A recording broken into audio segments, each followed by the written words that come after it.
एक घने जंगल में एक चिड़िया रहती थी। उसने एक ऊंचे पेड़ की शाखा पर अपना घोंसला बनाया था। वहां वह अपने चार नन्हे बच्चों के साथ रहती थी। चिड़िया हर सुबह अपने बच्चों के लिए खाना ढूंढने निकलती थी और उन्हें तिनका तिनका सिखाती कि कैसे उड़ना है और दुनिया में खुद को सुरक्षित रखना है। एक दिन मौसम अचानक बदल गया।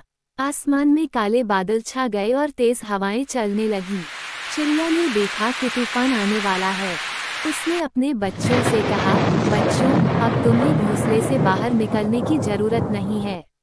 मैं जल्दी से खाना लेकर आती हूँ और फिर हम सब सुरक्षित रहेंगे। चिड़िया जल्दी से उड़कर जंगल के दूसरे कोने में गई, जहाँ उसे कुछ खाने के दाने मिले। उसने उन्हें अपनी चोंच में उठाया और वापस अपने घोंसले की ओर उड़ चली। लेकिन जैसे ही वह घोंसले के पास पहुंची, तूफान और तेज हो गया। पेड़ की शाखाएं हिलने लगी और घोंसला भी बहुत जोर से हिलने लगा। चिड़िया के बच्चों को डर लगने लगा, लेकिन उन्होंने अपनी माँ की सिखाई बातों को याद किया। वे एक दूसरे के पास सिमट गए और घोंसले के अंदर छिप गए। चिड़िया ने हिम्मत नहीं हारी। वह तेज हवाओं के बावजूद घोंसले तक पहुंच गई और अपने बच्चों को दाने खिलाने लगी। थोड़ी देर में तूफान शांत हो गया।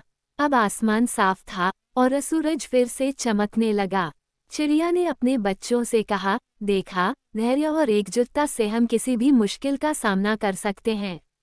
तुम्हें भी हमेशा मिलकर रहना चाहिए और कभी हिम्मत नहीं हारनी चाहिए। उस दिन के बाद बच्चे और भी समझदार हो गए।